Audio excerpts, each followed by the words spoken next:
I think all of what you said about Russia is so. It's got a thriving economy. If there's a problem, it's just that it's humming very fast. I'm not talking about energy, but if you go to Siberia or any of those provinces, I mean, it's just buzzing with activity. There's a middle class that is now becoming consumers, and so it's becoming a sort of wider economy. It's settled. It's not. It's very pragmatic. It's looking about what it is to be Russian. It's a complex issue. It really goes back to Byzantium to really understand what Russians mean by Russia. But that is taking place and shape. So I would say it's stronger than it's ever been. I think what's facing them and the challenge that they see ahead is basically the challenge of how to deal with the United States in this coming period when Trump will become president and will seek a discussion with Russia and with Putin. And I think, why is it difficult? I think it's going to be difficult, and I've said that before, because firstly, I don't think there is a deep understanding, perhaps a misbriefing of some of the envoys about what Russia sees as the solution to Ukraine. It's very clear what Russia thinks about Ukraine. It's not interested in a ceasefire, frozen conflict, any of those things. What it is interested in is a permanent solution to Ukraine. By that, they mean a big picture talk with Trump, a big picture, not just the minutiae of Ukraine, but how to come to some sort of understanding between, if you like, Central Asia, the heartland of Asia, and with the Western Atlanticist group of countries. Where does it stop? Where does this whole process, the expansion of NATO that was promised at the time of the fall of the Berlin Wall, would never move forward? How far does it move forward? Do they really have the right to say it's none of anybody's business where we take NATO? We can put it on your doorstep and you can't complain because we have that right. It's a discussion about that and about missiles that needs to be had. But I think that the problem, if I put it like this, is more acute, because I don't think America, indeed the West, is prepared for this. They're not prepared to see a strong Russia emerge. They've been conditioned to see it as being weak. They're conditioned to seeing it, if you like, as a sort of backward state, heavily conditioned for a long time. And I think also there's another aspect that makes this so difficult for there to be an agreement. It is really also because I don't think that they understand Russia and what's happened, and because partly because the United States has, if you like, given up its, if you like, its national values. Not completely, of course not. There is an American culture, but that American culture is, if you like, has been suppressed and has been replaced in the 70s, where they swapped out national values, the traditional values of America, for identity politics. And they did that because they wanted to move us away from what was a democracy at the time. They wanted to move us towards, if you like, technocracy, a technocracy that, if you like, is the corporate, multinational corporates, multinational energy, multinational bankers as the experts. These are the only people that can make a serious decision about our future and design our future. And it's Zbig Brzezinski, who was a national security advisor to Carter at that time, wrote this book forecasting the technocratic era and saying that humanity needs to leave the nation state concept get rid of the nation-state concept and accept the sort of technocracy that would manage and would create a sort of sphere of identity which would be controlled and manipulated for the purpose of serving, if you like, the new corporatist future that he foresaw for America.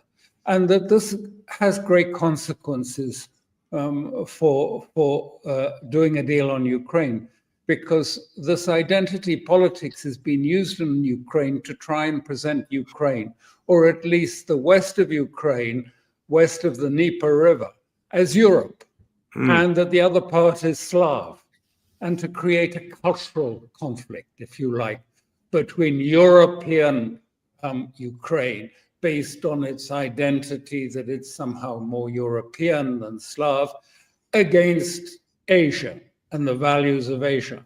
And of course, the European Union jumped on this. They were delighted to find this new tool of unity that they could use, because their own unity was fraying quickly. And Ukraine suddenly became the pole of unity around which Europe could try and gather and recreate, if you like, Europe as a powerful actor on the stage. And I think what you're seeing, and coming, turning a bit to Syria, look at the world. Everywhere there is upheaval taking place. Everywhere there is crisis. It's not just France. It's not just Germany.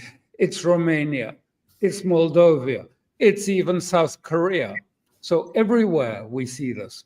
And what is going on, I think, is finally the sort of pushback against that corporatist vision, that identitarian politics that eventually became wokeism, that Brzezinski was pursuing in his book about the technocratic era to come, the pushback against that, because the world is just fed up with Western nihilism.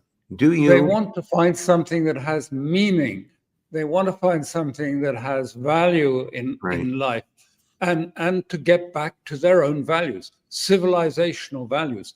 And the problem is that I don't think in the team around Trump probably understands what Russia means by that it sees itself as a civilizational state and not just as another nation state. And that's what's important to them.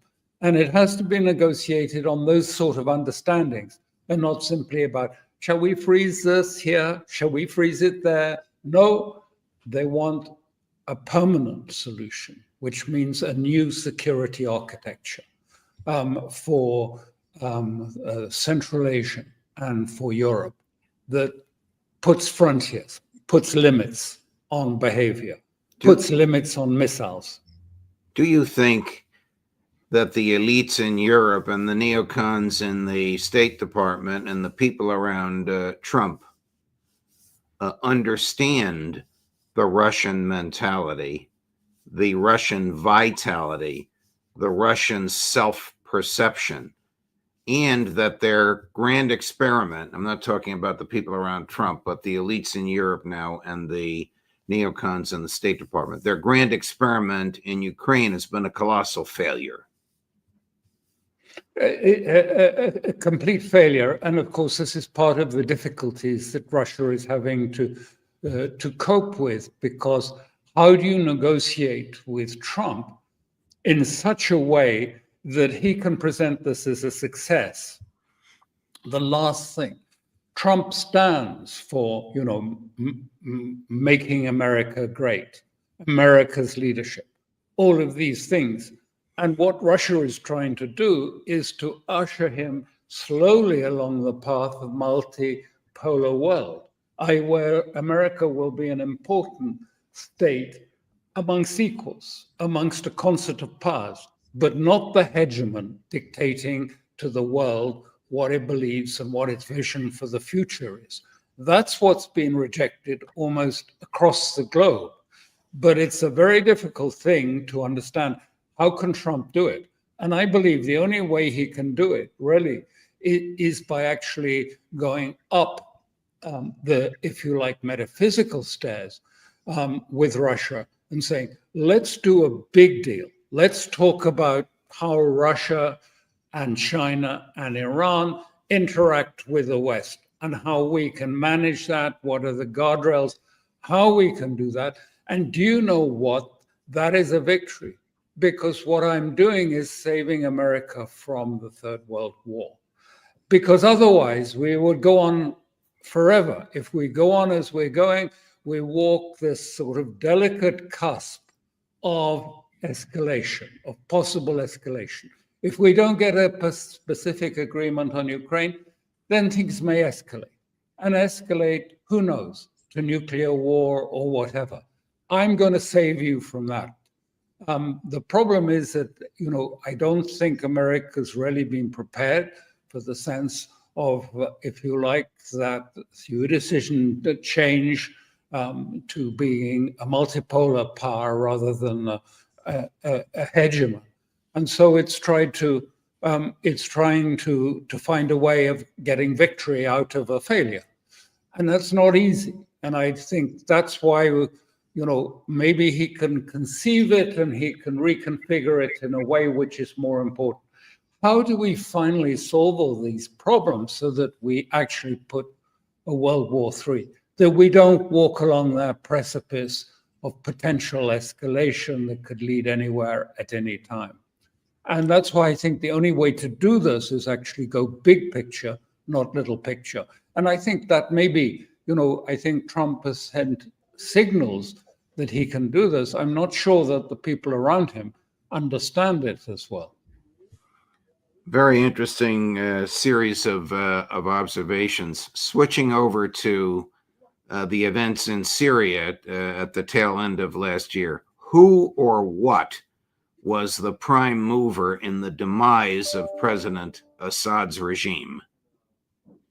Well, it's connected with what we were just talking about, because the other thing that Brzezinski produced, going back to the turmoil of the 70s in the United States, when America sort of gave up its traditional values in favor of identity politics. It was Brzezinski that took identitarian politics and weaponized it. First of all, in Afghanistan, which I recall, where he tried to use Islamist, jihadist fighters to overthrow the government in Kabul and bring Russia into a quagmire in Afghanistan. And of course, we've been using, if you like, jihadists, these Islamist identities against secular states ever since.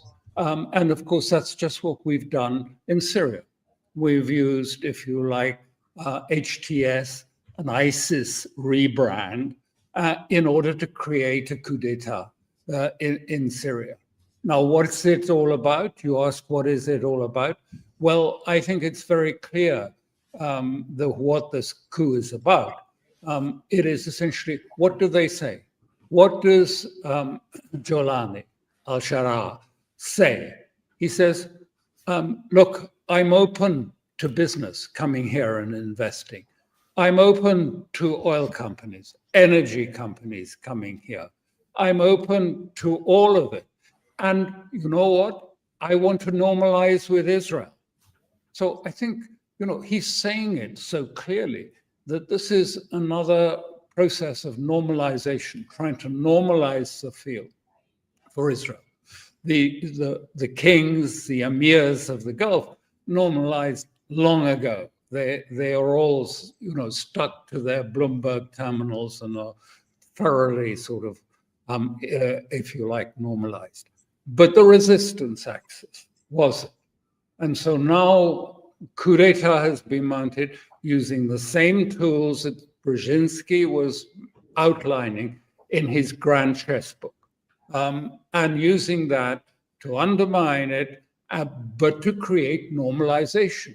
And this has been an ongoing project, and Turkey was a part of it, but the West has been trying to find a way of creating, and what do they call it? Technocratic Salafism. It tells you everything. I mean, it was part of the technocratic plan that Brzezinski was outlining for the future of America, the future, Right. to get rid of the values. And here you have a state, the values of Syria, 5,000-year-old values on a diffuse, well-entrenched society. And he wants to swap them out for a technocratic government that is aligned with corporate businesses of the world, of corporate enterprises, the oligarchs, the energy, the banking cartels. And it's entirely in line with, if you like, that form. And that's why I called it imperial hubris, because it has a double meaning. Yes, it's hubris by Turkey, Ottoman-esque, Ottoman hubris, Right. but being used by the imperial forces back in Washington. The imperial forces are using Turkish hubris to bring about a sort of, if you like, a corporatist structure that will normalize that part of the region with Israel. This has been planned for about 40 years from the clean break strategy, how to normalize the whole of the region with Israel. And part of this plan is unfolding with Israel pursuing what I call, the Leviathan, total war to destruct the Middle East and make it subservient to Israel, and that is proceeding. And now we're talking about, if you like, we're talking about Yemen, as well as Syria, as well as Lebanon, as well as Gaza, all being destroyed, massive destruction. For what purpose? The destruction is the purpose. And that is, I think this is on course. It contains the seeds of its own self-destruction, I believe, because the Leviathan is, if you like, an irrational process as such. So that is, I think, what we're seeing unfolding in Syria, and who's behind it and what is behind it. It's the normalization of the region. And I think one of the great dangers, I said earlier, we were talking about Ukraine and how to try and allow President Trump, which he will be then, to present whatever is agreed with Putin as a triumph, as a victory, that he hasn't conceded American greatness, he hasn't conceded American leadership of the world. Well, unfortunately, I think the only one way of balancing it out might be the one advocated by some of his, if you like, aides and allies, which would be to bomb Iran and show American virility by, if you like, annihilating the Iranian state. I hope that won't happen, but it's a possibility. This is a fascinating analysis. You mentioned Jelani. We're going to play two clips. You'll see him and hear him with an English translation, of course, looking and sounding very much like a Western diplomat. Chris, run cut number 1 and then immediately cut number 2. Russia is an important country and is considered the second most powerful country in the world. And there are deep strategic interests between Syria and Russia. There are deep strategic interests between Syria and Russia. Syrian weapons are all Russian. Many of the power plants are Russian with Russian expertise, and there are great cultural ties between Syria and Russia. We do not want Russia to exit Syria, as some would like. Syria cannot continue without relations with a large regional country like Iran, but they must be based on diplomatic relations, respect for the sovereignty of the two countries, non-interference in internal affairs, and only relations that are compatible with the interests of the two countries without interfering in the matters of sectarian hatreds. We hope that the new American administration will not follow in the same approach of the previous administration in continuing these sanctions and will lift them without entering into negotiations or bargaining. Hard to believe that 3 months ago he was butchering, figuratively and literally, his opponents in a public square? Years ago, when I was quite young and naive, probably still am, but I went to Washington from Afghanistan, and I gave a talk to policymakers there. And I said, watch out for Al-Qaeda, which is just shaping there. And not so much Al-Qaeda, it was Gulbuddin Hekmatyar, who was the most sinister. And I said, you've got to discriminate. You've got to understand these groups. Some of them are going to be very dangerous to Muslims, to other people. And you will end up with bombs in your cities.